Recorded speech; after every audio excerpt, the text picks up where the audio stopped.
Look at this guy. Look at the facial hair and everything. How you doing, Jim? Doing great. How are you? It's great to see you to talk because I don't think we chatted before the draft last year, I don't think so. and it was, I think, a little bit disappointing. It's similar to this one that there Yeah. was a bit more depth in the later rounds, and Yep. then up high, guys like Ashton Genty that you really liked didn't quite have the right fit on their team that Yeah. wasn't ready to take them. There's similarities in that way, but Yeah. would love to just kind of start with you're back at Chapman now. So I you're back am. with the good guys instead of Redlands. I love that. I am. I People am. don't know Jim was my professor, I believe during COVID and just Yeah. during That's right.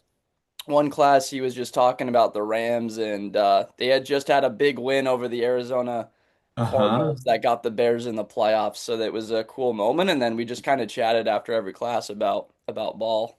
Yeah, I think it was really funny. It was during COVID. Everything was remote, and then sometimes after class, some of the students would stick around and just start having questions about the lecture or something like that. And then you were just went all in on NFL draft. 'Cause I think I mentioned something about NFL draft, which I love. One of the like kind of most magical weekends of my life was when they still had the NFL draft at Radio City Music Hall. My brother lived in New York, and I went and I watched all 3 days of the draft. It was the draft. I forget what year it was, but Johnny Manziel came out, Aaron Donald got picked, and the Rams picked who was it? Greg Robinson, second Yeah, that would overall. have been 2014 because I 2014. That's right. remember the Yeah. Bears wanted Donald and the Rams got him like one pick before, like 13, 14, and so Yeah. they sniped him. Yeah, Yeah. awesome It selection. was yeah, and so I watched, I mean, basically for 3 days, I watched, a grown man just walk up to a podium and hand a card and announce it, and I could not have been happier. No, it's amazing and the evolution of it Yeah. because you're talking about that. I can remember just call it 5, 6 years ago, like Right? or go back to even 2017 when the Bears took Trubisky, like Yeah. first round, that was pretty much it. Like watch the first round. Yep. Whereas I kind of like day two now because you get a couple Yep. more picks. Typically, you get two, maybe three selections, and you get a little bit deeper into the class where there's a lot of these names that get fun. It's like, wow, that guy went in the top 50, or that guy Yep. slid out of round two. And someone like this year that's fascinating is like D'Angelo Pons is Yeah. the smaller corner that's ultra athletic. They just put him in that Indiana defense with Bryant Haynes on one side of the field and said he's just so talented and physical that we're Yeah. going to leave him. If it's Jeremiah Smith even, we're just going to take our chances. So who's Yeah. going to pull the trigger and take a guy like that? So you've got Yeah. fascinating players on day two. Yeah. I am always a big fan of day two. Day one that has, all the hype. Day two, I like day two because you can get star players. Mhm. You can get depth. I think if a team ever had this draft strategy where two of your first three picks are going to be dedicated to the line of scrimmage, either side, um, whatever that looks like over a very short period of time and a long period of time, I think also that the teams would do very well. I love the idea of the second round offensive linemen because those are the guys who have a high floor, Mhm. and are usually, I mean, most second round offensive linemen they hit.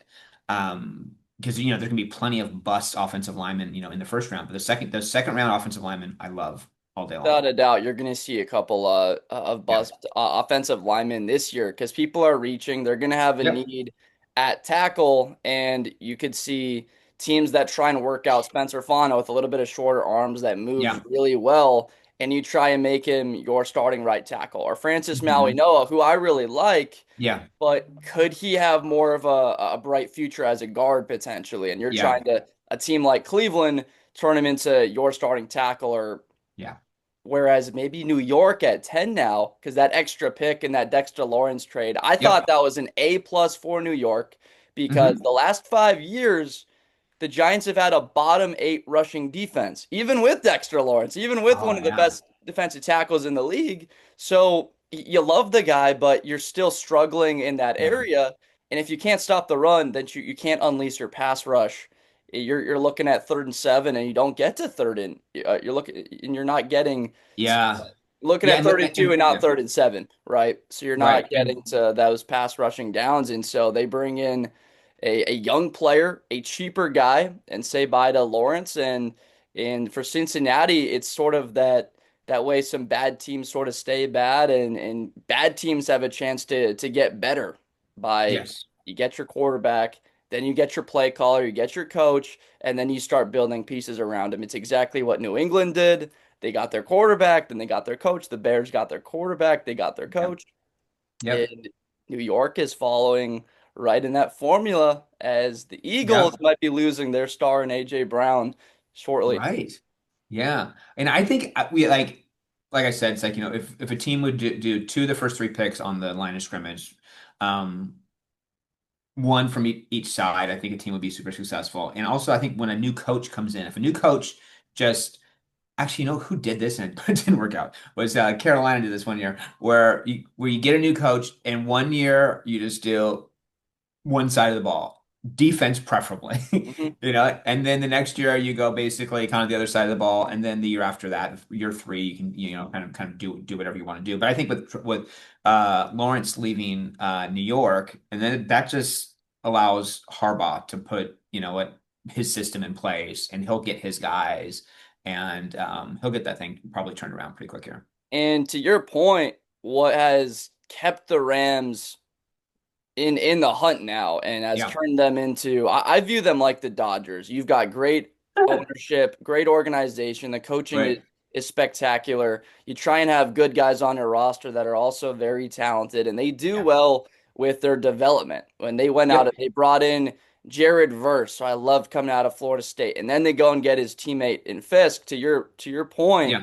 that is why they are going to have a top 5, 6 defensive line for at least another half decade. And then Yeah. you're paying Byron Young, and you're gonna have to pay those guys. But because you're solid in the trenches, you're able to now be a little bit aggressive and go Yeah. get like Trent McDuffie. Let's go make a trade for him. He's gonna Yeah. be better than anybody we grab at pick 29. And then Yeah. Watson and those Chiefs guy. You listen to any Tony Romo broadcast, he's talking about those Chiefs sticky.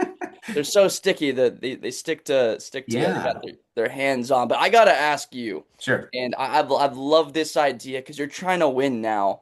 Hmm. Is I believe Jeremiah Love is the next LaDainian Tomlinson, and 3, 4, whatever it is there, Yeah. and there's no team that's more of that F them picks mentality. Snead is coining that. He lives by it. Yeah. What would you think as a diehard Rams fan going up to go get him? Give me your yay, give me your nay on that. I would do it. I would do it. I mean, we already have Kyrene. We have Blake. One of them will probably Blake Corum. One, if that happens, I could see one of them going somewhere in that trade, or they're trade one of them and get something else. But I could see because Les Snead is the guy. He has the F them picks mentality, and he will. Rams fans hates the fact that he will overpay on trades, Mm, but he gets the guy he wants. If you look back at the Stafford trade, I mean, we gave an extra first round pick that we really probably didn't need to when Goff was involved. When I'm trying to think of the Jalen Ramsey trade, we gave two up a lot, firsts. Yeah. two first. When and what he does is sometimes he doesn't get enough back in Mm, in return. Oh, look at Von Miller. We picked up Von Miller for that run. We gave up a lot. Actually, even Braden Fisk when they got picked up Braden Fisk in the second round a couple years ago, they swapped second round picks, threw in a third that year and a second for the next year. So he likes to, and actually even with who was it? Trent McDuffie, people think that we overpaid. But at the end of the day, he doesn't care about overpaying because if you get the guy you want, it's worth it. And I think when you look at a guy like Sean McVay, if you have a Jeremiah Love, a Todd Gurley, whatever, a game changers out there. And who knows? Maybe they keep a Kyrene. Maybe they keep. I mean, they're going to keep one of them. And imagine if you could. You know what? You can have both running backs, two running backs on a play. You're going to split one of them out. It or just gives you so one or much. one. You do that and you run like a three tight, I mean, whatever. I mean, I don't know if you can Man, even. imagine 23 There personnel. you go. I'm talking about it. You don't Yeah. even have Puka or 22. Yeah. Have Puka out wide, and you've got Yeah. two backs, two tight ends. You've got Ferguson out there, Yeah. and you have defenses that haven't nobody runs that. Nobody's running No. that formation in the league. If anything, you're going to be having a fullback out there. A lot of teams have their Yep. tight end in the backfield. You know that he's not going to get the football. Yeah. And a lot of the time it's third and short and it's a sprint out to the flat or it's a handoff that teams love on third and short. So I've just thought about that idea. Not Yeah.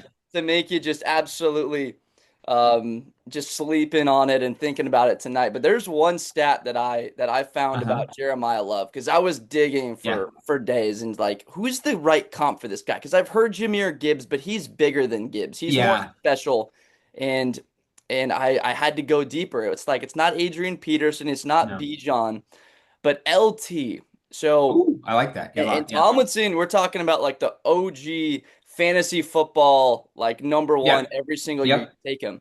In 1999 and 2000, Tomlinson had 40 scrimmage touchdowns Mm. at TCU his last Yep. 2 years. He's a fifth overall pick. Jeremiah Love also had 40 scrimmage touchdowns the last 2 years at Notre Dame, but But he had 275 fewer carries really, and he had because than he had Tomlinson Jarian did. Price to share the workload with. Exactly, exactly. He had a 9.9% rush touchdown percentage. So this guy is a home run hitter. Yeah. He is so dynamic with the ball in his hands, and you Yeah. can split him out wide. So I've loved it, and I think that it's as big as a Micah Parsons, two firsts, Khalil Yeah. Mack back at the trade, bigger than a Sauce Yeah. Gardner type move. Because you're like, look, everybody, try and roll out there and beat us with this guy on our team. We're giving up a generational 2027 first potentially for it to Yeah. go in right now. This And I year. could see it happening because I mean, I think that I mean working on a new Stafford deal, and everybody it looks at Stafford's age. It's is it reason to be concerned, of course. His health, yes, but the guy's the reigning MVP. He looked amazing last year. He's playing better. I mean, clearly better than ever. Um, can he keep it up for 2, 3 years? Probably not.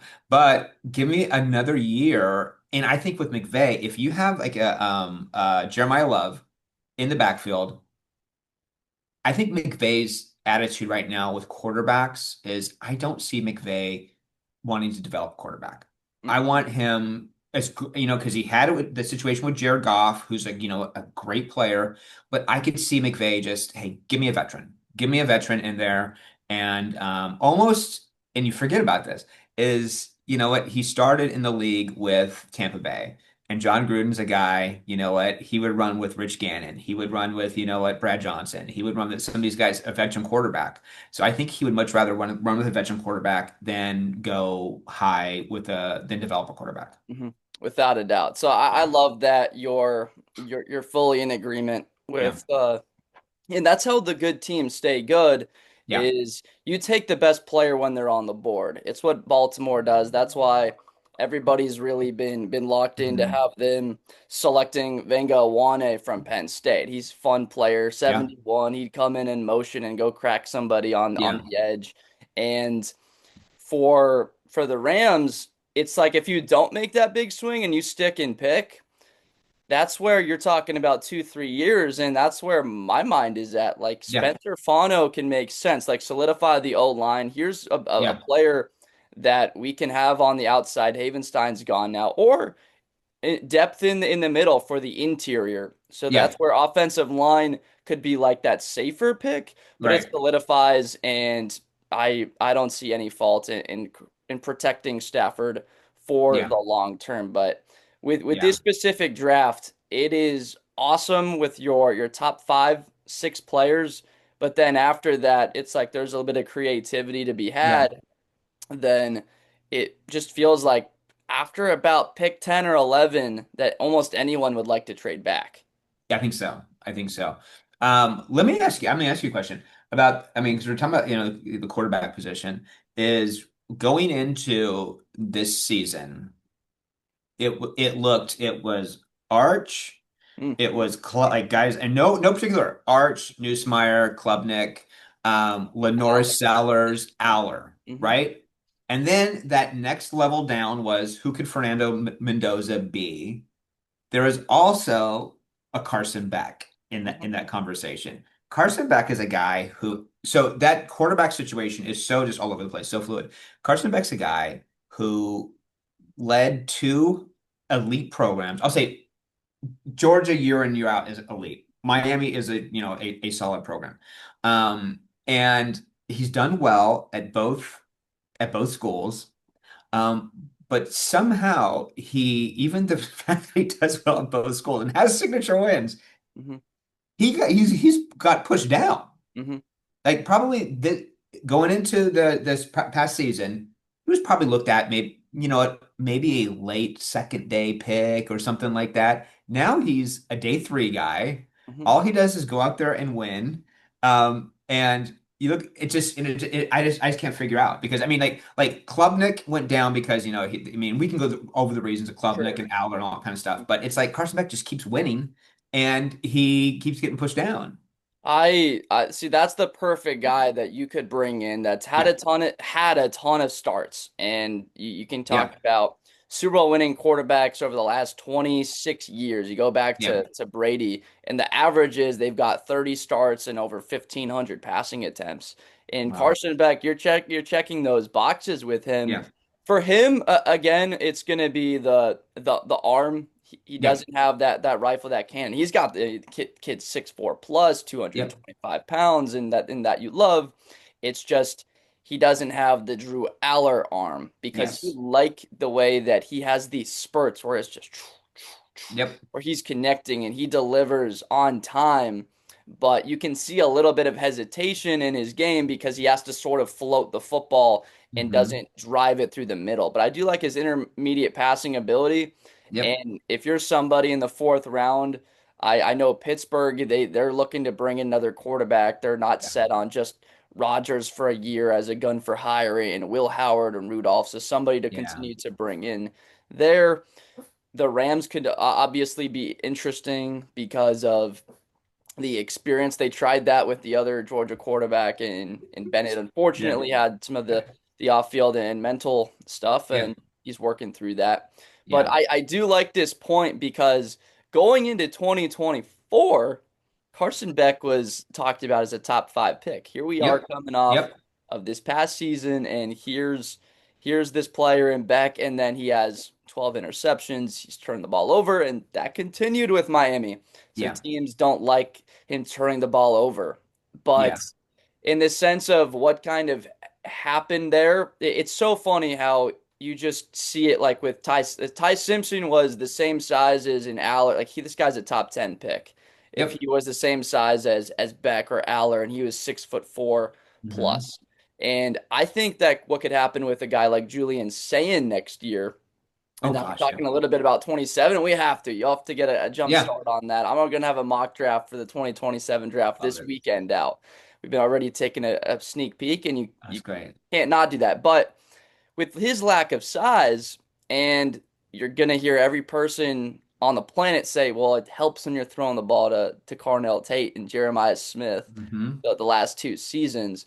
He doesn't have that size. So could next year, you're already thinking like Sorsby, one of those types of guys that's Love bigger, a Sorsby. big arm that you Cannon. love, but you've got this guy that's precise. The ball is Yep. out on time. He's accurate. He's one of the most accurate quarterback in the country. So Hmm. fascinating potential discussion coming up there is Hmm. a guy that is an NFL style. He's going to get the ball out on time. He doesn't Yep. hold on to it, and he doesn't hold on to it because he doesn't have the natural traits of like a Sellers, or you saw Yeah. Diego Pavia scrambling around having backyard in the SEC this past Yeah. year. But I like a quarterback that gets the ball out, that's accurate, that can throw it to the flat, get through 2-3, get to his check down quickly, and let these awesome backs go get 7 or 8 yards. Yeah. I love that. I love that. Um, can we talk a little running back? Let's do it. Sure. Okay, I know you probably have your topics that you want to talk about, but I like this year's running back class. Um, Really? Okay. yeah, Okay. I do. I like that take because Yeah, I do. I'm all about positivity and people have Yeah. been like crapping on it. I think it's good. I think it's fine. Um, I did a couple of things that I look for, like, and I'm doing like, my fantasy and all that kind of stuff is, I think I told you this before, but who was it? Gil Brandt, who was the kind of like the godfather of scouting, for the Cowboys back in the day. He used to do this thing called, it was a plus 70 rule, where you take a running back and you look at their you Vertical, right? The the broad, the vertical, bench. broad, and Yeah, bench, you right? love this thing. I You love love this it. thing. You I love it. love it so much. And if you look at it, of the players in this year's draft, Mhm, so if you're in a fantasy and you want to take somebody mhm. late in the draft, um, also I like to look at guys. I like to look at their BMI. Guys who have a plus 30 BMI and guys who are plus 220 pounds. If you can have all those, that would be great. Um, I like he doesn't have the plus 30 BMI, but he's a big boy, is Adam Randall from Clemson, Mhm. and he can catch the ball, Was a right? former wide receiver. Yep. Yeah. Kalon Black from Yep. Indiana. Yep. He Oh, is, yep. He's not plus two, not he's not over 220 pounds, but uh he's short, he's stocky, and he kind of had to split the backfield with Hemby. And the other one that I really like is, I'm gonna mispronounce his name. You're gonna get it right. Is he used to be at Ohio State, is from Toledo now. Chip Trayanum. yep. Train him. Trainum. Yeah, he scored a game-winning He touchdown, I did? want to Yes. say, against Notre Dame, right? Yep. In that late Yep. game. Yeah, he Yeah. big kid. So you like all these backs and you're like, if we're looking at the fifth round and we need a back, let's bring in that bruiser that we're gonna give the football to in the red zone on Yep. 3rd and 2, and Yep. so that we can save our legs and some wear and tear on our number Yep. one. Yeah, because I that plus 70, what that shows is how explosive they are, and strong and explosive. And if you go back and watch tapes of those three guys, those are the kind of people who just run through arm tackles. mhm. And you'll see they're hard to bring down. They run through arm tackles. Yeah, I love that stat. I'm looking for them every year. Another one is a kid by the name of Dean Connors from Houston. He's probably going to be an undrafted free agent. There Okay. are some decent guys who are undrafted free agents who are just worth tracking, essentially. Mhm. Yeah, it's such an interesting perspective because the NFL has it's just these ebbs and flows of, are we going physical? We want our Yeah. linebackers to be bigger so we can stop the run, or do we want them smaller so they can go out wide and cover more Yep. grass as they spread out?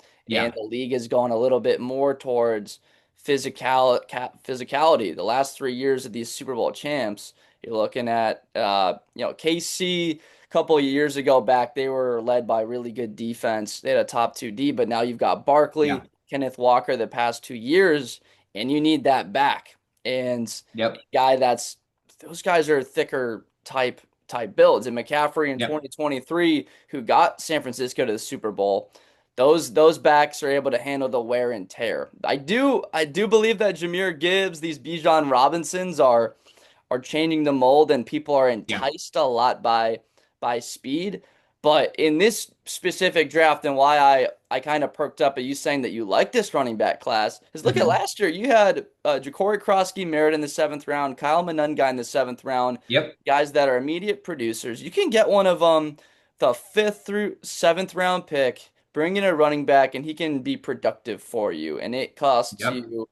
it costs you a ham sandwich. So Yeah, and I think I like love it. Monumgai is a perfect example. I think he's short, stocky, easily a BMI over Mhm. 30. And like the plus 70 is also a good measure for linebackers too. When you have a linebacker who has that plus 70, the vert, the broad, and the bench, those are people who are going to be able to are explosive and be able to move people backwards. You're probably hoping that Jake Golday somehow finds his way to 61. You're Oh, length too, six oh, four, the arms, right? So you're looking at him. yeah, That's fun because yeah. and that's exactly what is happening in these rooms. And it's Hmm. funny talking like back a couple years ago, these college coaches, they have an idea of what they want, and it's like in the sense of recruiting or Hmm. targeting that type of kid, but we're not able to bring it in, so you got to make Yeah, do. But in the draft, and you've got these talented players, and that's why you see certain names go a little bit earlier. Yeah. because it checks that boxes for people and they're looking to make that move. So like a guy Yeah. to me, I was thinking Jacob Rodriguez was a third round guy, just like everybody, until that combine and Exactly right. blew all of our socks off. Yeah, And because he's got the measurables. He's a guy who he looks like just an all effort kind of. That's what you would think he is. A mhm, scrappy, high motor, all effort guy. But he's that with crazy measurables. mhm. He Yeah. can run. He can run, and Yeah. he's got a ball. It's funny. His wife's a Blackhawk pilot, and he's got this hawking ability to take the football away at Tech. And they played with Oregon those first 3 quarters. They just couldn't move. They just couldn't Yeah. move the football. They couldn't stack up with Bear Alexander and Yep. Amari Washington in that Oregon front. Yeah. And to sort of shift gears here because I'm fascinated because we have an idea. Like you could probably say who are 9 of the 10 names that are going to be said in the top 10. It's Yeah. just the order and people trading up for them. But who's a player that you think? Like for me, Malachi Lawrence, Gabe Akis, those are some easy names of players that have gained some steam that you'll like Yeah. at the edge position. Wouldn't be shocked that they go day one. But who are some targeted players? It doesn't even have Ooh, to be in the first round that maybe I took it out of your mouth with like Jake Golday that you love. But give I me a love couple him. guys that the audience would like to hear about and why you'd stand on the hill, pound on the table to draft. I do like Jake Goldie. Reminds me a lot of I can't forget his name, the linebacker from Detroit, Campbell. Mhm. Yeah, he reminds me a lot of him. I'm trying to think. Well, you know who I like. I think they're going to go later, but I like the two D tackles. I like the D tackle from Ohio State, McDonald, and I like the D tackle Hunter Mhm. from Texas Tech. I think they'll go. They're not going to go that high, but I wouldn't be surprised if somebody took a chance on them because this year you don't have those elite D tackles, and they're going to kind of push those people down. And also, it's like I like basically everybody from that Texas Tech front seven who's eligible. So I would not be surprised if somebody did take a chance on one of those two guys, even though most of them were projected to go late second, maybe I'm sorry, late first, maybe early second kind of thing. Okay. Yeah. Yeah, Cooper you too. I don't love Cooper too, the receiver from Indiana. He'll sure, yeah. probably slide, but I like him a lot. He reminds Mhm. me of like a little bit of like a Debo kind of a player. Sure. Yeah, Yeah. ball in his hands and Yep. just Thick. take off and go. And Yeah. now with like someone that you got that need there at 23, 24 with the Eagles and the Browns back to back. Yep. Cleveland's gonna likely go play caller protection, then playmaker. So they likely go protector first before that solidify. Like say, okay, if Shador Sanders, we're gonna give this thing a go, or if Watson comes back, Yep. let's put guys around so that we can do a true evaluation, get our clipboard out, and we can actually assess if this kid's the guy or we go to 2027. Let's not Yeah. throw him out there with nothing to play with. Like we get you a tackle and a first round wide receiver like we've got you some pieces. We've got good defense. Yeah. We can be very competitive, like they were beating a team like Green Bay early in the season last year. Yeah. So Yeah. that's what's interesting about that. Yeah, I'm a big fan of Cooper Jr., but I got it's another name for you. yeah, I got sure. another name for you. I when I hear about this, he's going to be. I think he's going to be a great player. He's going to be a plug and play starter, not from a sexy position. He's a guard. When I see him, I think about when Logan Mankins was Mm, picked. Everybody's like, "What?" Logan Mankins is Kalen Rutledge. mm. Georgia You know, Tech, Brent yeah, Key, yep. crazy. I Uh, mean, just crank, just mean. mhm, Is he a reach in the mid first round? Yeah, probably late first round as well. He's probably what, top 50, 60 players. But are you going to get a good player who's going to change the chemistry of your team? Who's going to toughen you up? He's going to hit. You're going to hit with him. mhm. And there might be somebody somewhere in mid first round who's just going to fall in love with him. Yeah, Man, I love that selection. yeah, There's certain coaches like so that's what's fun about seeing Whittingham go from like Utah that's been yeah. underrated for over 2 decades back to even with Coach Meyer. But now he goes to Michigan and he gets his shot. And you've had Brent Key down there Yep. in with the Yellow Jackets, and they've been competitive with some really big games. Everyone talks about like that 8 overtime game against Georgia. Yeah. That was some fun 2 years ago. But Hmm. I love there's certain styles of coaches. Like take a guy coached by Brent Key that's gonna be a trenches player if you want toughness, or let's go with Kyle Whittingham if he's gonna be in the Yep. trenches. Let's take a Utah tight end. Let's take a Utah offensive Yep. lineman. So they just sort of fit that mold, Yeah. and you go play for those guys. So Right. that's a player that I absolutely love. Yeah. In Yeah. in the sense of the tight end position, it's almost tiered to a sense. Like you've got Sadiq, and then there's that Yeah. drop off because of his physical element that Stowers doesn't have. And then to Yeah. me, it's Stowers, and then it's tiered off behind him, where I only Yeah. see Stowers going in the second round. But this tight end class is deep. I It's like this tight end class a it's lot. very deep. Yes. Day three, go get your tight end. Oh, big time. Yeah, there's so many good tight ends. Let me pull up my little list here. Give me a second here. Mhm. Sadiq, I have the kid from Ohio State, Claire, Stowers, I put Roush or Rush from Stanford, Mhm. is massive. I'm Mhm. not a Delp fan. I saw him drop too many passes. I like Jolly a lot. You get you have Bentley, love Michael Trigg. There's a kid, the kid from Cincinnati, Joe Royer. I liked what I saw with him on tape. And yeah, there's so many. Also the kid from Houston, who's that Koziel, whatever his name is. I liked him a lot too. Some Mhm. big athletic guys who can yeah, I like the tight. I do like the tight end class a lot. I'm gonna add a little something in here about offensive linemen.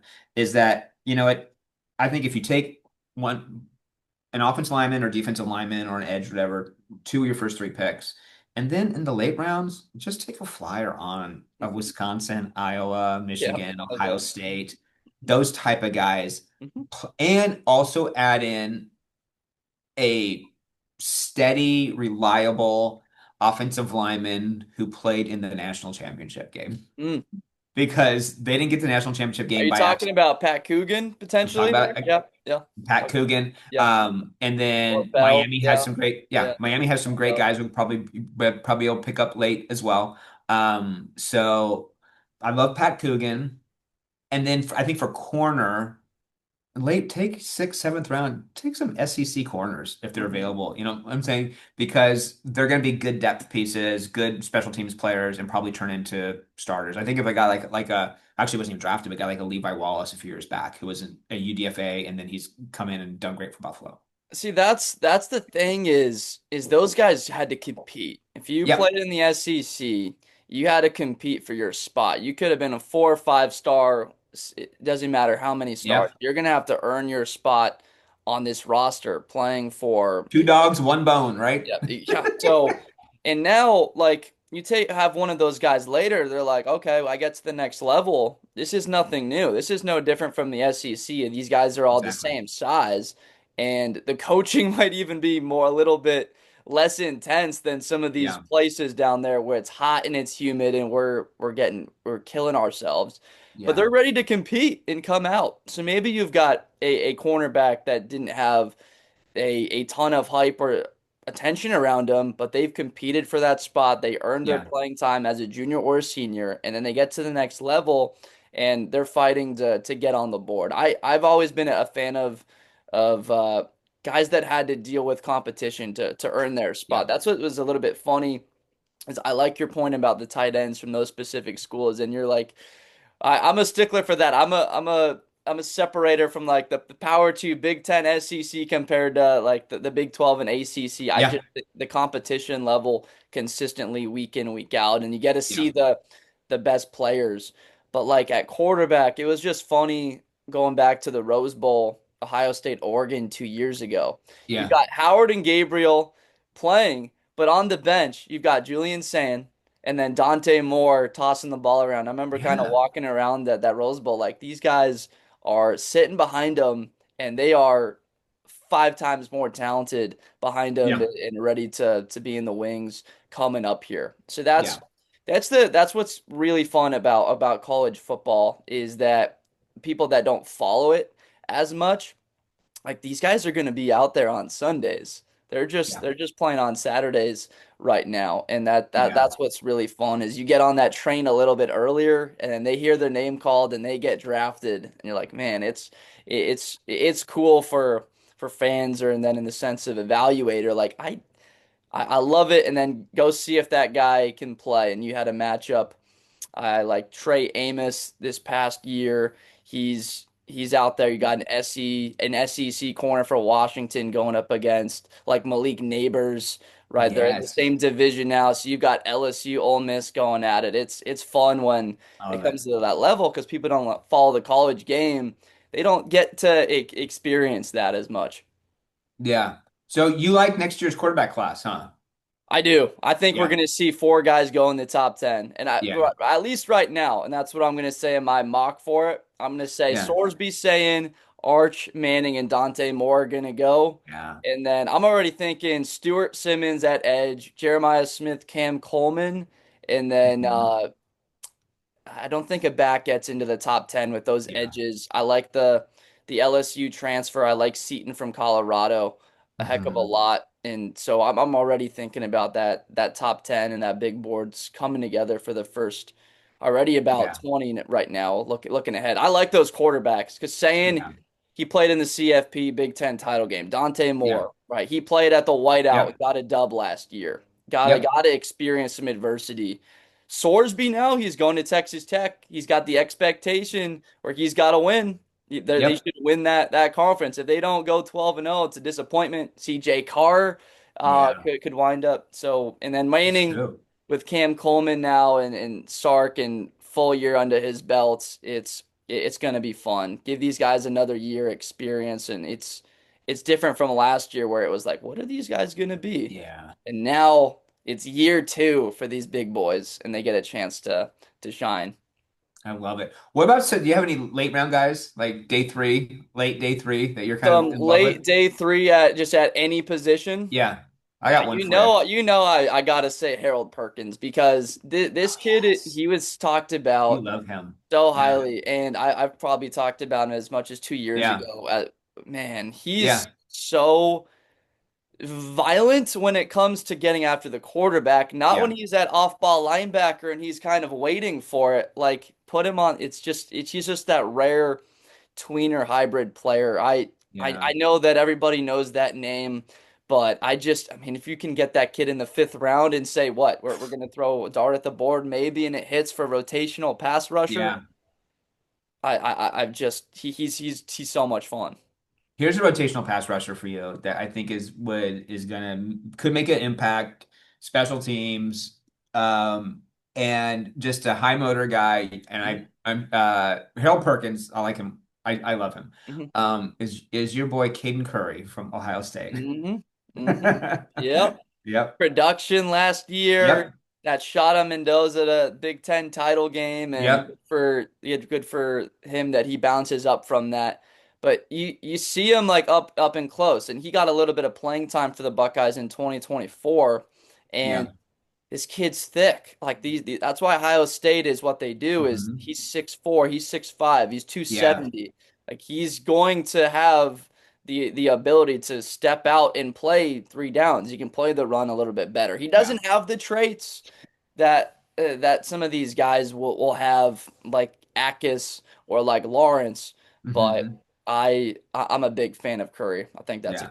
a great one. There's one more is from LSU, Patrick Payton. He was a guy when he was at Florida State. Hmm. I watched the tape of Jared Verse, and I was watching Jared Verse tape, Yep. and the guy who stood out to me was Payton. Yep. Wow.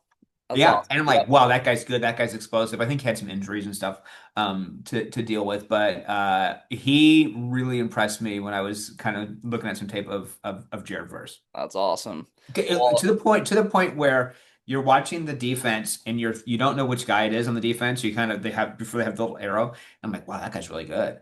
He's mhm, really explosive. And then you find he out, is. oh, that's not the guy we're supposed to be watching, you know?